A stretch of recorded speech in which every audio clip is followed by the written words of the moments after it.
우리에게 인생 수업 또 상실 수업 같은 책방만 조금만 기웃거렸다 할지라도 볼 수 있었던 유명한 책을 지었던 정신의학자인 키브로로스 박사가 그가 68세 되던 1994년 10월 6일 화재로 자기의 일평생 모은 기록과 저작들을 다 잃어버리는 사건이 있었습니다. 자기가 살아오면서 이루었던 모든 아름다운 기억이 담긴 어린 시절의 일기장, 또 사진첩, 평생을 걸쳐서 준비해온 죽음 후에 대한 연구에 대한 각종 자료들, 논문, 비망록, 연구센터까지 하루아침에 잿더미로 이렇게 변해버린 것입니다. 이제 인생을 정리하고 마지막 역작을 준비하고 인생의 마무리를 해야 될 그에게 그가 그 일을 위하여 준비해온 모든 것들을 한꺼번에 다 잃어버린 그는 이 상실감에서 헤어나올 수가 없었습니다. 그녀는 그 당시 자기 심정은 하늘을 향해 저주를 퍼붓고 싶었고 비정한 운명의 횡포에 소리 높여 항의하고 싶었다고 그렇게 표현하고 있습니다. 이 상실과 역경 속에서 힘들어할 것 같은 그녀는 불과 얼마 되지 않아서 절망의 자리를 털고 일어나면서 이렇게 자기 심경을 기록했습니다. 삶은 가혹하다. 삶은 어렵고 힘든 싸움이다. 삶은 학교에 다니는 것과 같다. 많은 숙제가 주어진다. 배우면 배울수록 숙제는 더 어려워진다. 집에 일어난 불은 그런 숙제의 하나이자 배움의 시간이었다. 상실을 부정해도 아무런 도움이 되지 않는 이상 나는 그것을 수용했다. 달리 어떻게 하겠는가? 모든 것을 화재로 다 잃어버린 3년 전 그 10월의 밤은 결코 아름답지 않은 때였음이 틀림없다. 하지만 지금까지 살아오는 동안 그와 비슷한 갈림길에 서서 잘 보이지 않는 지평선을 눈에 두고 무엇인가를 찾던 때가 종종 있었다. 그럴 때 우리는 부정적인 태도로 비난할 대상을 찾든지 상처를 보듬고 사랑으로 나가는 길을 선택할 수 있다. 존재의 유일한 목적이 성장하는 것이라고 믿는 내게 올바른 선택을 하는 것은 그리 힘들지 않았다. 나는 불이 난 지 며칠 후에 차를 타고 시내로 나가 새 옷을 사고 다가올 일을 준비했다. 그것이 나다운 삶이었다. 이분은 그 후로 10년을 더 사셨습니다. 그러나 그가 살아왔던 68년의 어떤 저작보다도 어떤 삶보다도 큰 상실 이후에 잃어버린 이후에 이 10년간 사람들 마음속에 더 깊게 그리고 더 절박하게 호소력 있게 감동 있게 그의 글들과 책을 쓰면서 우리에게 절대 절망인 이 죽음, 그 죽음 속에서 희망을 이야기할 수 있는 많은 정보들과 책들과 그런 자료들을 저희들에게 남기고 세상을 떠나게 됐습니다. 우리는 인생을 살아가면서 우리에게 일어난 일, 그 일 때문에 우리는 더 이상 앞으로 나가지 못하는 사람들을 많이 바라봅니다. 내가 인생 살면서 나에게 상처가 되었던 그 아픔 때문에 오늘을 살아가면서도 때로는 주저앉아 있고 그 아픔 때문에 기쁨도 누리지 못하고 감사도 잃어버리고 살아갈 때가 얼마나 많은지 알 수가 없습니다. 살아보면 과거를 극복한다는 것은 참 어려운 것 같습니다. 화려했던 지난날을 생각해 보면서 오늘 내가 왜 이렇게 사는가 생각하는 것도 힘든 일일 수도 있지만 이해할 수 없는 내 삶 속에 다가온 그 아픔과 고통들을 돌아보면서 그것이 오늘도 내 삶에 영향을 미치고 있는 것을 바라보면서 그 과거를 극복한다는 것은 참 어려운 일임에 틀림없습니다. 그런 의미에서 보면 이 요셉은 대단한 사람입니다. 요셉을 연구하는 많은 학자들의 공통된 의견이 요셉의 위대함은 그가 고난과 시련을 극복했다는 것보다도 그가 총리 대신이 되는 입지전적인 그런 삶을 통해 높은 지위에 올라갔다는 것보다도 그는 과거를 과거로 보낼 수 있는 힘을 가진 사람이라는 것, 그리고 자기에게 아픔과 고통을 준 그 형제들을 용서할 수 있는 힘을 가진 그런 사람이었다. 그렇게 얘기했습니다. 오늘 이 말씀을 듣고 있는 저와 여러분 속에도 내 과거를 과거로 보낼 수만 있다면, 그리고 내 마음속에 아직도 남아있는 그 앙금과 같은 그것을 용서함으로 그것을 풀어낼 수만 있다면, 내가 겪었던 그 과거를 극복하고 그것을 딛고 새로운 미래로 나갈 수 있는 힘만 나에게 있다면, 그렇게 마음의 소원을 가지고 생각하는 분들이 있다면, 오늘 우리는 요셉의 삶을 통해서 우리가 배워야 될 일들이 얼마나 많은지 모릅니다. 따지고 보면 우리의 삶과 역사는 꿈 많고 순수했던 우리의 인생의 아름다운 것을 핥히며 깊은 상처의 자국을 남기고 지나가는 것이 참으로 많습니다. 어쩌면 점철되어 있는 우리의 과거의 아픔 때문에 우리의 젊음이 젊음답게 살지 못하는 어두운 미래를 바라보며 나갈 수밖에 없는 그런 일들도 얼마나 많은지 알 수 없습니다. 오늘 광복 68주년이 되는 기념주일로 지키면서도 마른 세월이 흘렀지만 아직도 마르지 않은 위안부 소녀들, 아무것도 알지 못하는 어린 나이에 끌려가서 일본군에 의해서 능욕을 당하며 그 젊은 날 인생을 다 망쳐버리고 이제는 할머니가 된 그 할머니들, 이제는 눈물샘이 마를 만도 한데 아직도 흐르는 그 눈물, 아직도 그들 속에 배어있는 그 아픔은 우리의 가슴을 저미게 만듭니다. 강제징용으로 끌려가서 시베리아와 중앙아시아를 맴돌며 들어오지 못했던 그들의 떠돌이 인생의 삶의 아픈 이야기들도 오늘 우리 삶의 현실로 다가가고 있는 것을 보게 됩니다. 어쩌면 우리는 지금이라도 당장 일본에 건너가서 일본 사람들을 어떻게 했으면 좋겠다는 그런 분노를 가지고 있습니다.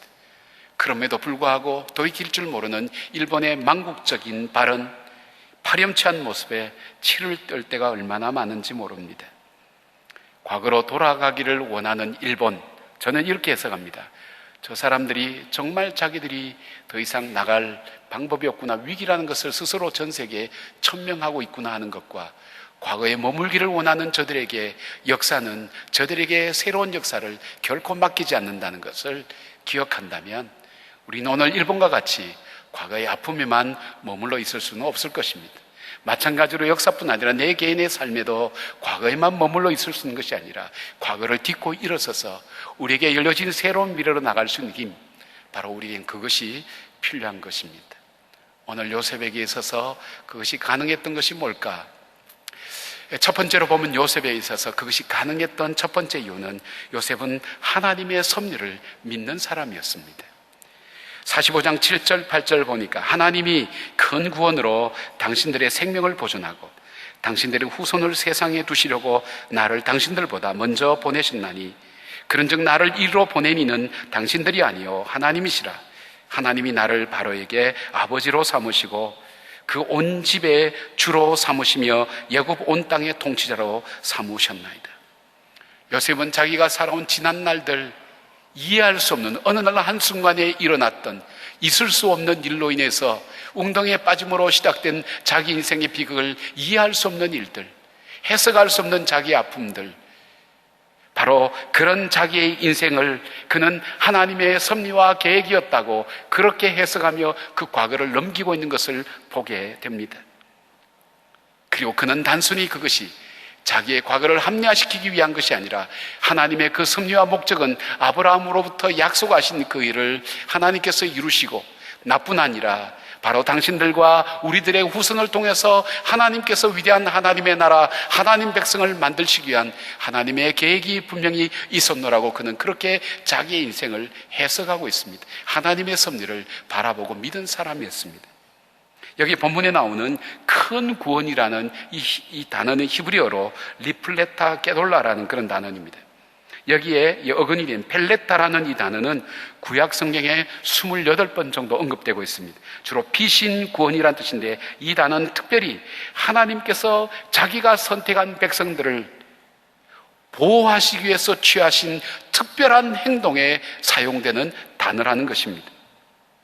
요셉은 하나님께서 자신과 형제들을 애굽에 이주시키는 것이 단순히 그들의 이 흉년 가운데 육적인 생명만을 보존하는 것이 아니라 그들로 하여금 하나님을 섬기는 참된 백성, 하나님의 거룩한 백성 만드시기 위한 하나님의 계획과 더불어서 바로 그 백성들을 통해서 하나님의 거룩한 나라를 만들어 가기를 원한 하나님의 큰 계획 속에 있음을 그는 바라보게 된 것입니다. 여기에 큰이라는 단어, 큰 구원의 큰이라는 단어는, 이 깨돌라라는 이 단어는 하나님의 베푸시는 구원이 얼만큼 크고 강력하고 확실한 것인가 하는 것을 이 표현으로 설명하고 있습니다.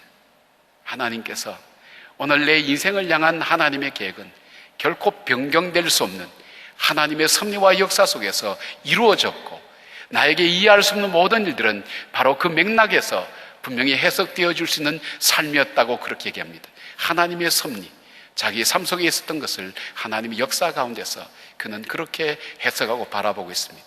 이 분명한 구원의 확신, 하나님의 섭리에 대한 확신은 마치 사도 바울이 신약에서 로마서 8장 38절 39절에서 고백하는 것과 일맥상통합니다. 내가 확신하노니 사망이나 생명이나 천사들이나 권세자들이나 현재일이나 장래일이나 능력이나 높음이나 기품이나 다른 어떤 피조물이라도 우리를 우리 주 예수 그리스도 안에 있는 하나님의 사랑에서 끊을 수 없으리라.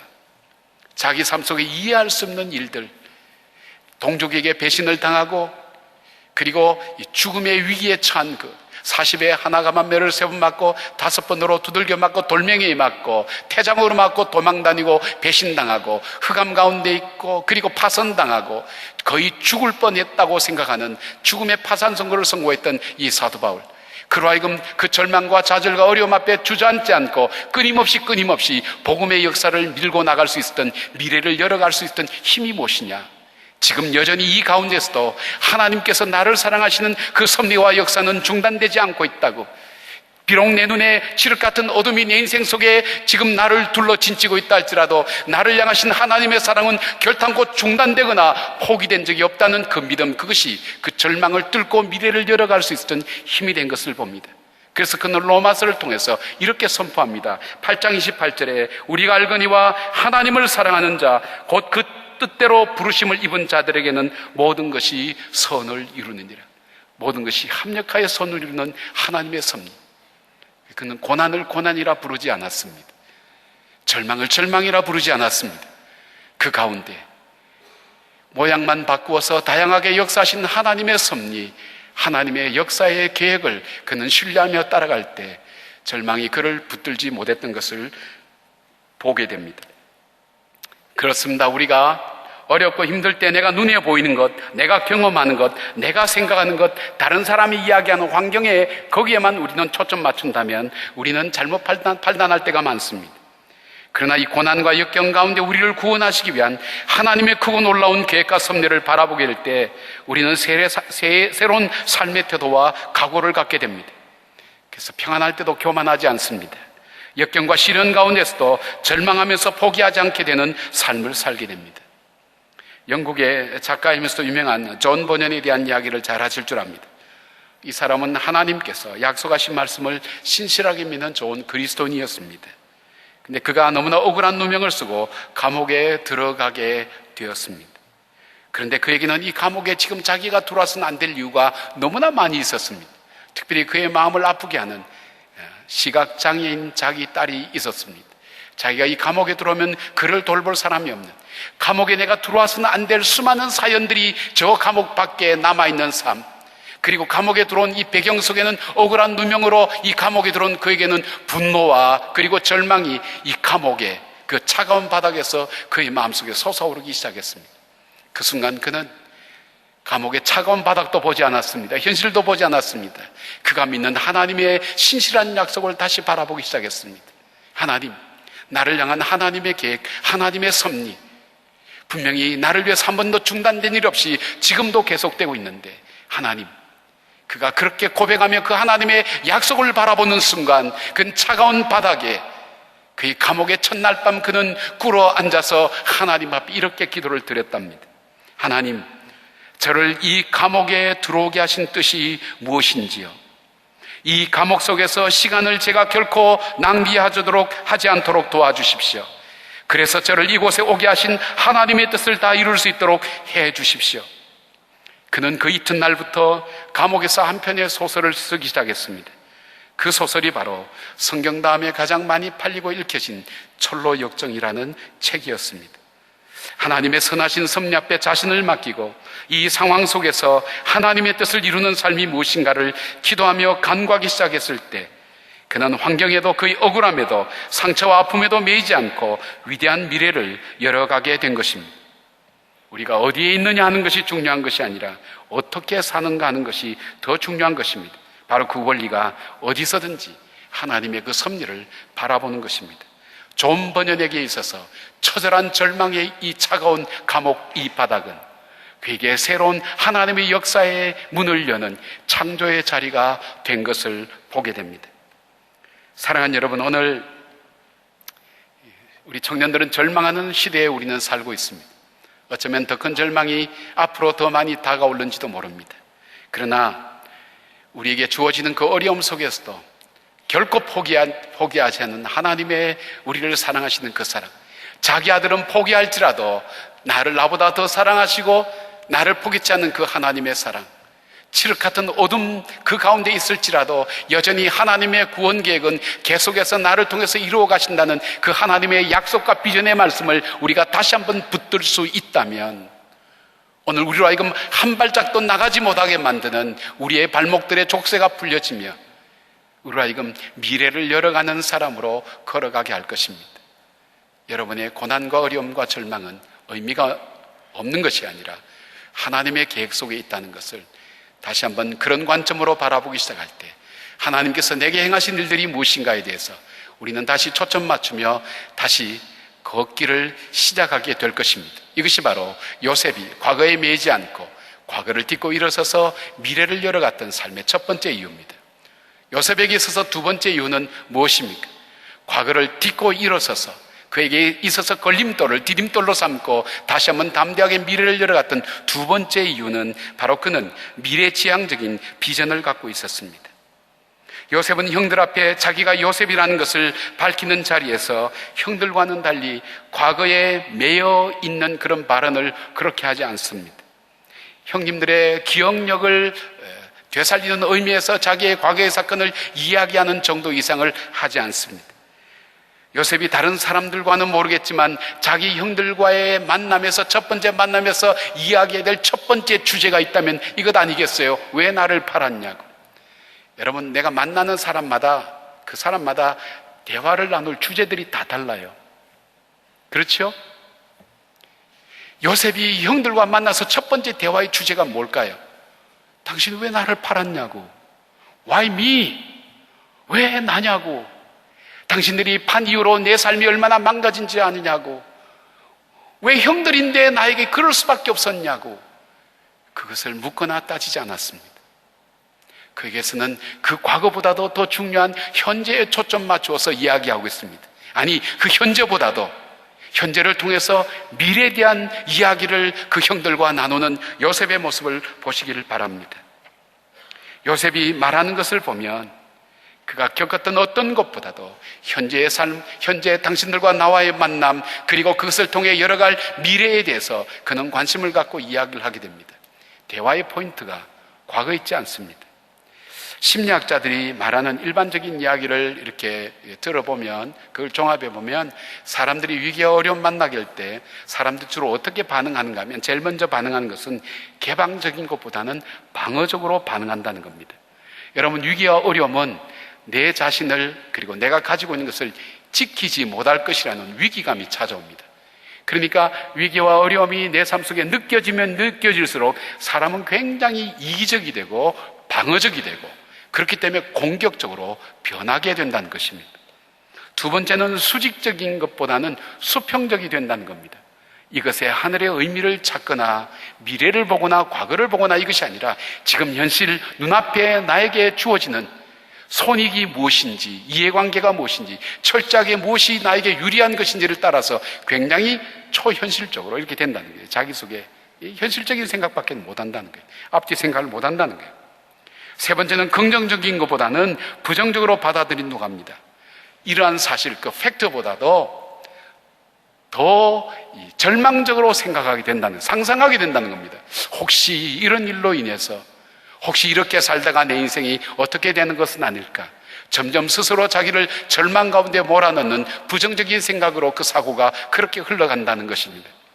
또 하나, 미래에서 그 원인을 찾는 것보다는 과거에서 그 원인을 찾는다는 겁니다. 이 일을 위해서, 내가 앞으로 이렇게 살기 위해서 이 일이 일어났구나, 이렇게 거의 생각하지 않는다는 겁니다. 과거에 이런 일이 있었기 때문에 오늘 여기까지 왔구나. 그런 사람의 마음의 특징은 뭐냐면 자책하는 거예요. 후회하는 거예요. 내가 왜 이랬지? 내가 왜 그랬지?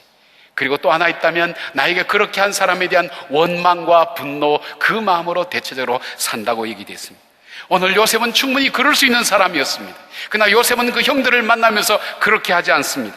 요셉은 자신에게 일어난 일을 다르게 반응합니다. 과거에서 찾지 않습니다. 하나님께서 행하실 큰 구원의 계획을 위해서 일어난 일이라고 미래에서 그 원인을 찾습니다. 그는 자기 형들에게 오히려 마음을 열어서 그 형들을 배려하고 위로합니다. 흉년 2년을 지내고 온 형들에게 미래에 대해서 비관적이고 극단적인 절망의 이야기보다도 여기에 희망이 있고 흉년과 같은 고난을 피할 길이 여기 있다고 형들을 오히려 안심시키게 됩니다. 그 이유가 어디 있습니까? 그는 하나님께서 요셉에게 주신 꿈이 있었습니다. 비전이 있었습니다. 하나님께서 요셉에게 주신 꿈은 현실의 이야기가 아니었습니다. 그것은 하나님께서 하실 일에 대한 꿈이었습니다. 그리고 다른 사람의 꿈도 하나님께서 어떻게 행할 것인지에 대해서 그런 관점에서 해석하게 하셨습니다. 그는 아버지 야곱의 집에서 꾼 꿈도 하나님께서 그를 통해 하실 일이었습니다. 그가 감옥에서 술 맡던 관원장을 향해 하나님께서 행하실 일을 가르쳐 주었습니다. 요셉이 바로의 꿈을 해석할 때도 41장 25절에 보면 요셉이 바로에게 아뢰되 바로의 꿈은 이러하니라, 하나님이 하실 일을 바로에게 보이심입니다. 요셉은 과거에 얽매이는 것이 아니라 앞으로 하나님께서 나를 통해서 행하실 일들이 무엇인가, 그런 관점에서 자기의 삶을 해석하고 오늘 삶을 살아갈 때 미래의 포인트를 두고 자기 인생을 살아가게 됩니다. 요셉은 자신을 통해 하나님께서 행하실 꿈이 있었기에 과거에 비해서 현실을 보지 않았습니다. 또한 현실에 안주해서 머물지도 않았습니다. 그의 관심은 하나님께서 앞으로 행하실 때에 내가 어떻게 응답할 것인가에 대해서 그는 관심을 갖고 있었습니다. 여러분, 우리는 바로가 저 요셉을 총리 대신으로 임명했다, 단순히 그렇게 생각하시면 안 됩니다. 한 나라의 통치자, 고대 근동지방의 최고의 통치자는 나름대로 그 시대와 역사를 꿰뚫고 사람을 보는 눈이 있습니다. 바로가 죄수요 노였던 그 요셉을 총리 대신으로 세웠을 때 우리는 단순히 하나님의 섭리였다, 하나님의 역사였다, 이렇게 하기에는 우리가 너무 쉽게 지나가고 있습니다. 좀 더 꼼꼼히 따져보면 바로가 요셉에게서 무엇을 보았을까요? 무엇을 보았을까요? 41장 39절에 이렇게 얘기합니다. 요셉에게 이르되 하나님이 이 모든 것을 내게 보이신다니 너와 같이 명철하고 지혜 있는 자가 없도다. 바로가 보는 명철과 지혜가 뭘까요? 저는 풍요로움을 관리할 줄 아는 사람이야. 7년 풍년 지나고 7년 6년이 오는 그 고난과 시련의 때를 이겨낼 수 있는 인내와 능력과 지혜를 가진 사람이야.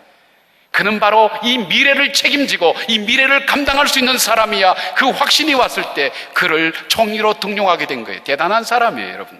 노예요 제수를 그렇게 등용한다는 것. 우리는 하나님의 섭리를 얘기하지만 인간적인 차원에서 볼 때 바로 이 바로의 결단은 대단한 결단입니다. 그 결단의 근거가 뭐냐면 저 사람 속에 과거 지향적이 아니라는 것, 미래를 헤쳐나갈 힘이 있다고, 미래를 꿰뚫고 현실의 어려움을 이겨나갈 수 있는 힘이 있다고, 그리고 이 풍요로움을 관리할 줄 아는 지혜가 그에게 있다고, 그것이 발견될 때 바로는 그를 등용할 수 있게 됐습니다.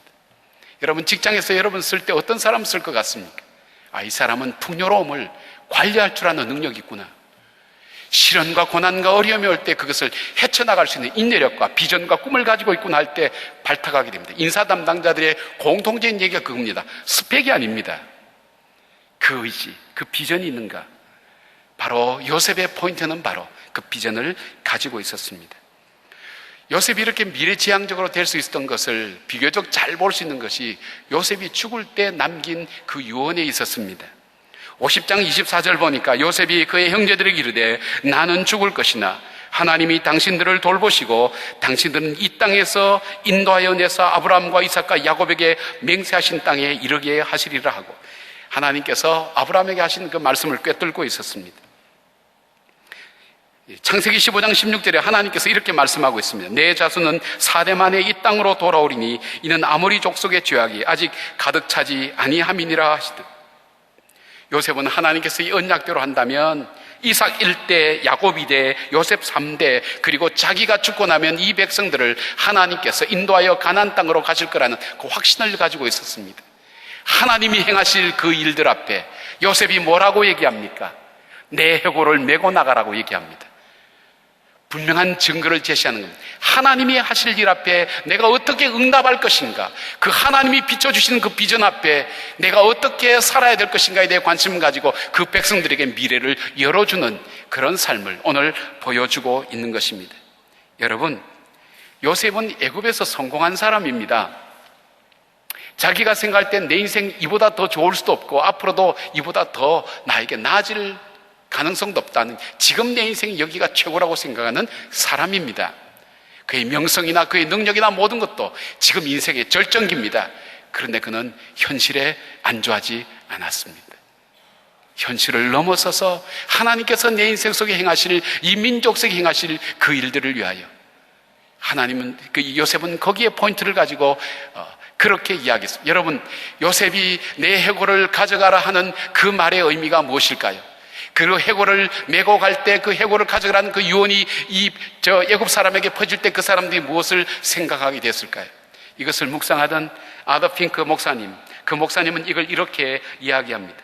요셉이 이스라엘 사람들에게 자기 해골을 메고 나가라는 이 유언은 나의 꿈과 소망 그리고 나의 모든 가치관은 바로 내가 이루어 놓은 것이나 내가 겪은 과거나 현재에 있지 않고 나와 민족을 통해 행하시는 그 하나님의 뜻과 섭리에 있다는 것을 증거하는 선언이었다. 그렇게 얘기합니다. 그들에게 현실에 안주하지 않고 여전히 내 삶 그 현실을 넘어서서 앞으로 행하실 그 주님 앞에 우리는 어떻게 응답할 것인가, 단순히 눈앞에 보이는 현실적인 안락감과 만족감, 그것을 넘어서서 내 인생을 끝까지 사용하시고 이 민족을 선하고 아름답게 끝까지 사용하실 그 주님 앞에 우리가 어떻게 응답하며 살 것인가, 바로 그것이 그의 삶을 과거로부터 벗어나게 만들고 현실을 딛고 미래를 향해 가는 인생으로 만든 것을 보게 됩니다. 사랑하는 여러분, 오늘 우리는 우리 삶의 위기와 어려움, 상처와 고통을 만나면 이기적이고 폐쇄적이고 공격적이고 방어적이 됩니다. 요즘 우리 젊은 분들 만나보면 대부분 다 이렇습니다. 미래를 보지 못하고 현실 중심적이 되면서 그 일이 갖고 있는 의미를 발견하려고 생각하지 않습니다. 현실 그 자체에 머뭅니다. 그래서 고통이 더 가중되고 상처가 더 오래 지속되는 것입니다.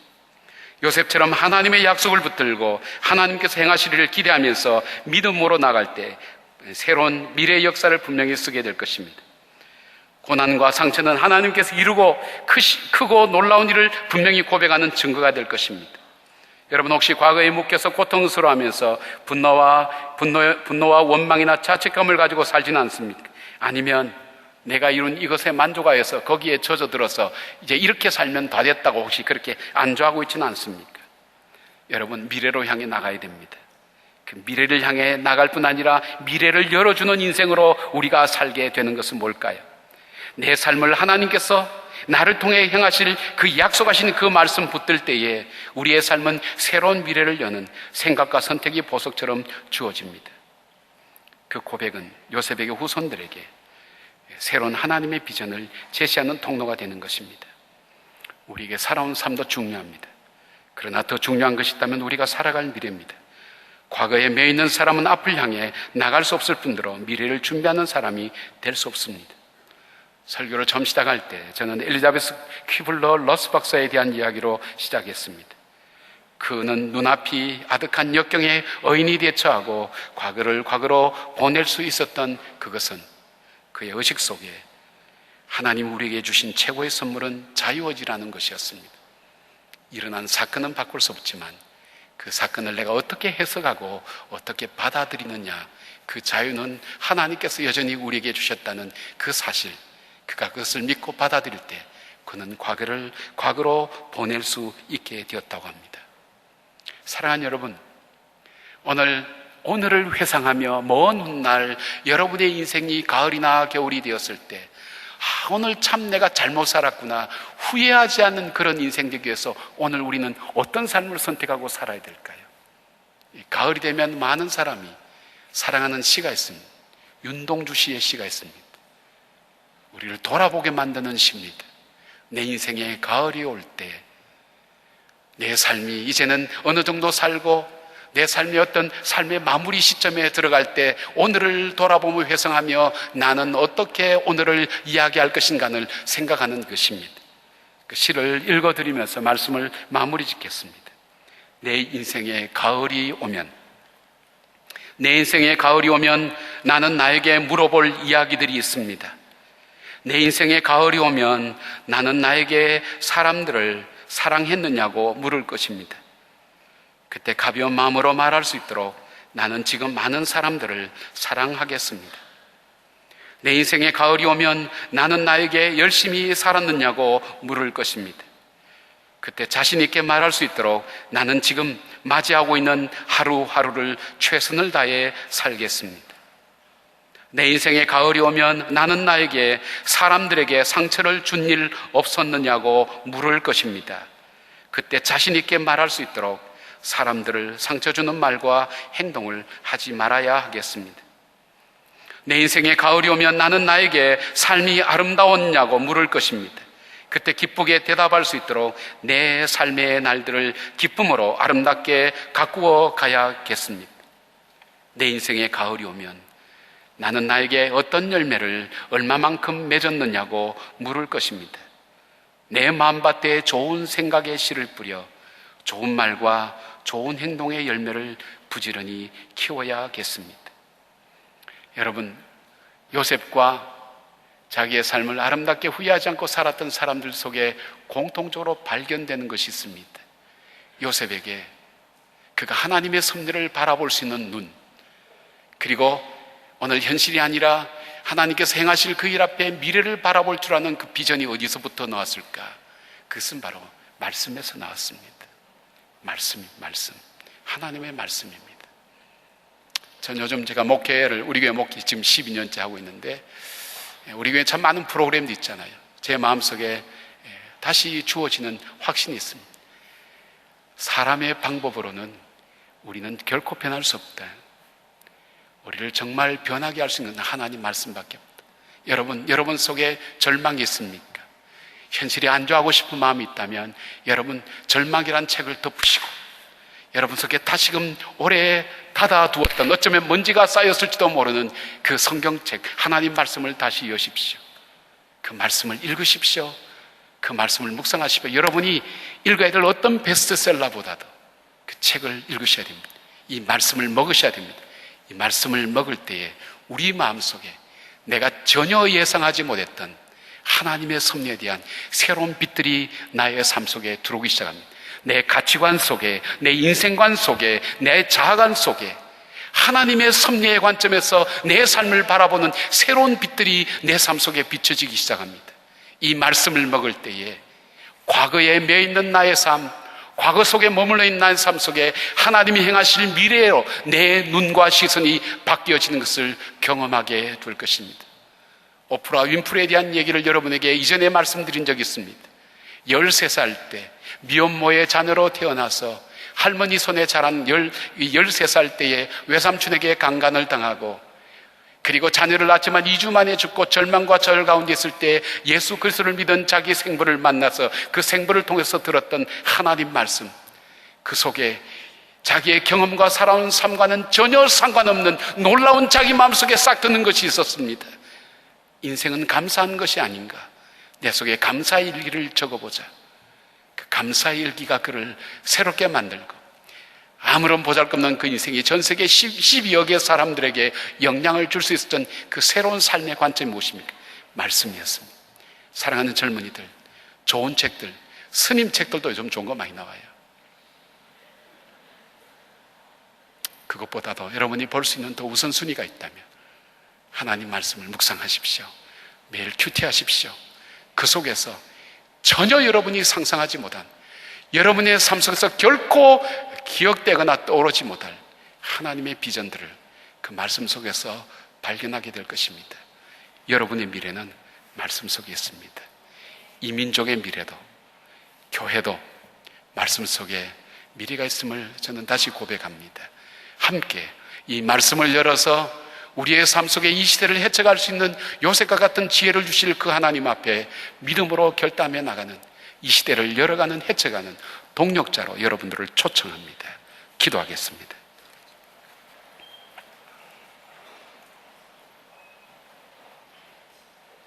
젊음 그 자체가 희망의 상징은 결코 아닙니다. 한국은 어느새 젊음, 그것은 절망의 상징처럼 우리들 속에 다가오게 되었습니다. 길지 않은 인생인데 어쩌면 인생을 다 살은 사람의 절망과 좌절이 가득 차 있는 우리의 지체들을 많이 바라보게 됩니다.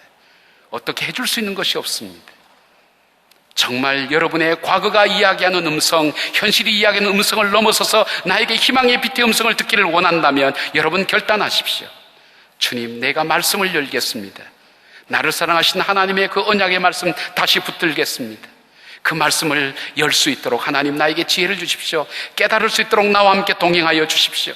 그리하여 나의 발목을 묶고 있는 미래를 향해 한 발짝도 옮기지 못하는 내 발걸음이 이제는 미래를 향해 희망찬 한 걸음 한 걸음 옮길 수 있도록 하나님 나를 도와주십시오. 내 인생이 여기 머물러 있지 않기를 원합니다.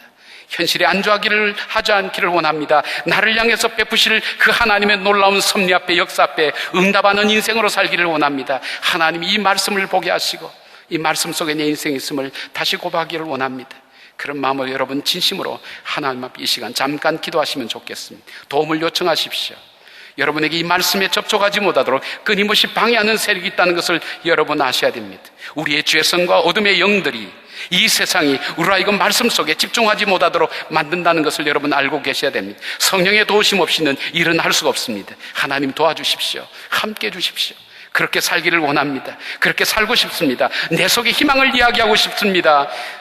절망의 노래가 변하여 희망의 노래, 생명의 노래를 하고 싶습니다. 주님, 나를 그렇게 만들어 주십시오. 이 시간 우리가 통성으로 잠깐 기도하겠습니다. 자비하신 하나님, 사랑하는 우리 청년들과 더불어 금그릇과 은그릇이 아니라 깨끗한 글을 쓰신다고 말씀하신 주님, 어두운 이 시대 속에 우리의 젊은이들을 정결하게 자신을 구별하여 하나님 앞에 세우는 그런 결단을 하게 하여 주시옵소서. 문화라는 이름 앞에, 시대의 흐름이라는 이름 앞에 죄와 타협하지 않도록 도와주시옵고, 하나님께 저들을 부르실 때 흠없고 깨끗한 주의 거룩한 새벽 이슬 같은 젊은이로 주님의 부름 앞에 응답할 수 있도록 주님, 오늘 우리의 지난날의 죄악을 보혈의 피로 씻어 주시옵고 이제 정결하게 믿음으로 살아가게 하여 주시옵소서. 주님, 우리의 손을 뻗어 말씀을 짚게 하시고 눈을 떠서 말씀을 보게 하시고 우리의 생각과 사고를 주장하셔서 하나님께서 우리를 향한 변치 않은 그 사랑의 메시지를 먹게 하여 주시옵소서. 그리하여 주님 앞에 서는 저희들 되게 하시고 말씀을 통해 이전에 결코 경험할 수 없었던 하나님의 놀라운 섭리와 비전을 바라보며 요셉처럼 인생의 웅덩이에서 주님을 향해 노래하는, 주님을 따라 결단하는, 주님을 향해 걸어가는 주의 젊은이들로 삼아 주시옵소서. 이 민족과 이 교회를 그렇게 쓸 때에 우리 교회와 우리의 젊은이들을 마중물로 쓸 수 있도록 주여 불쌍히 여겨 주시옵소서. 예수님의 이름으로 기도드리옵나이다. 아멘.